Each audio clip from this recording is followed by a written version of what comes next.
ये जो बड़ी घटना देश में आकार लेने जा रही है, उसका पूरा श्रेय, उसका पूरा यश हमारे सीएपीएफ के जवान, विशेषकर कोबरा और सीआरपीएफ के जवान, राज्य सरकारों की पुलिस, विशेषकर छत्तीसगढ़ राज्य पुलिस और डीआरजी के हमारे जवान और वहां के स्थानीय आदिवासी बासिंदों को जाता है। अगर उनका सहयोग ना होता तो दुनिया में कई रिकॉर्ड है। बड़े बड़े तानाशाह जब जनता साथ नहीं देती है तो डूम हिलाकर भागे हैं, मगर यहां पर आज वामपंथी उग्रवाद समाप्त होने जा रहा है। इसमें जनता का भी बड़ा साथ है माननीय।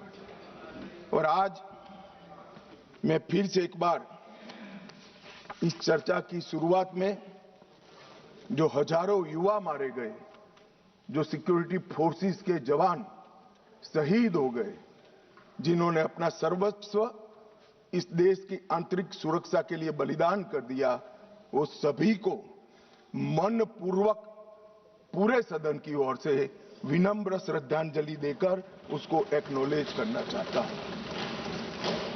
मान्यवर, जो विचारधारा है इसका विकास से कोई लेन देन नहीं, विकास के मांग से भी कोई लेन देन नहीं। ये विचारधारा कौन सी है? क्या है माओवादी विचारधारा? इसका ध्रुव वाक्य क्या है?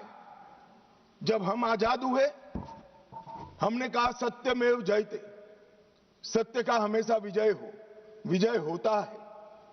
इनका ध्रुव वाक्य क्या है? कि सत्ता बंदूक की नली से निकलती है, ये इनका ध्रुव वाक्य है। और वहां सत्ता शब्द का बहुत महत्वपूर्ण स्थान है।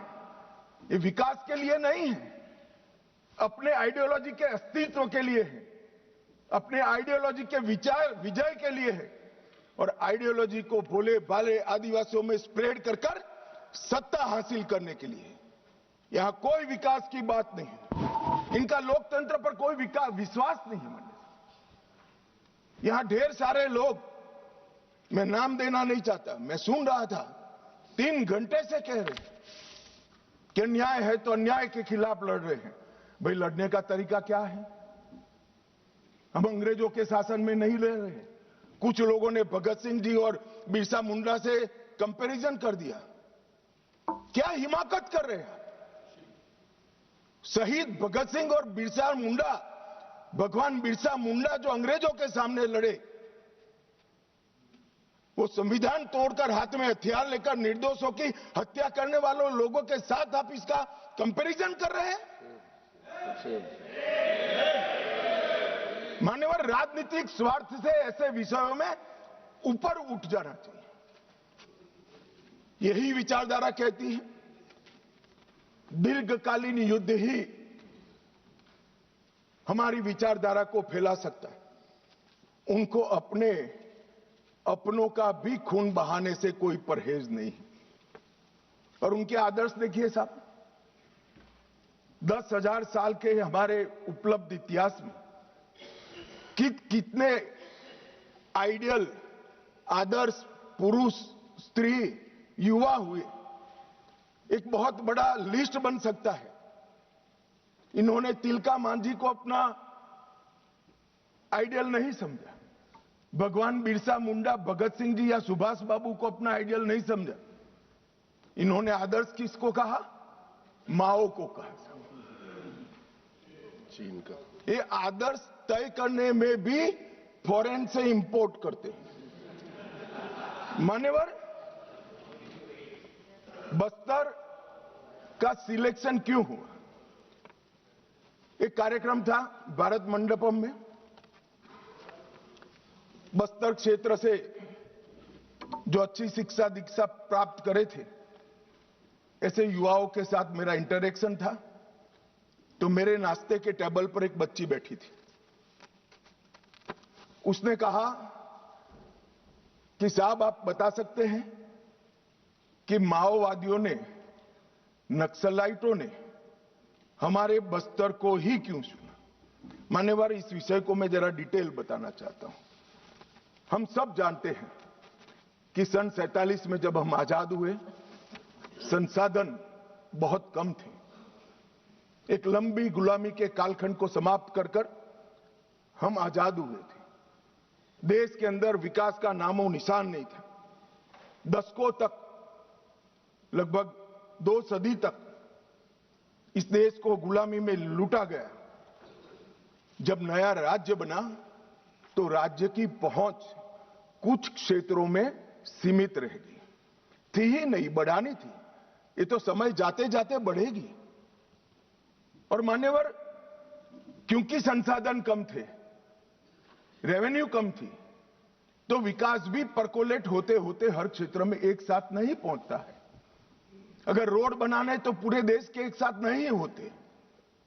अगर बिजली पहुंचानी है तो पूरे देश में एक साथ नहीं पहुंच सकती। तो दूर दराज के क्षेत्रों तक स्टेट की पहुंच की कैपेसिटी सीमित, वहां पर विकास नहीं पहुंचा था। राज्य का इकबाल, स्टेट का इकबाल वहां बुलंद नहीं हुआ था।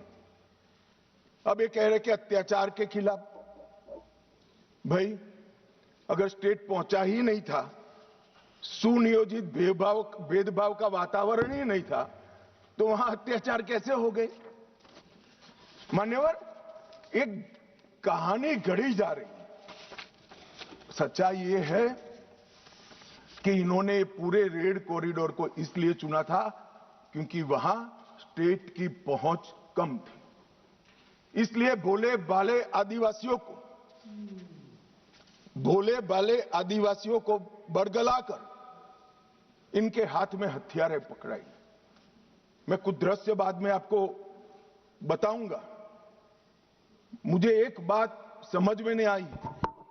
15 अगस्त 1947 के पहले इस देश का ट्राइबल बिरसा मुंडा, तिलका मांझी, रानी दुर्गावती, मुर्मू बंधुओं को हीरो मानकर चलता था।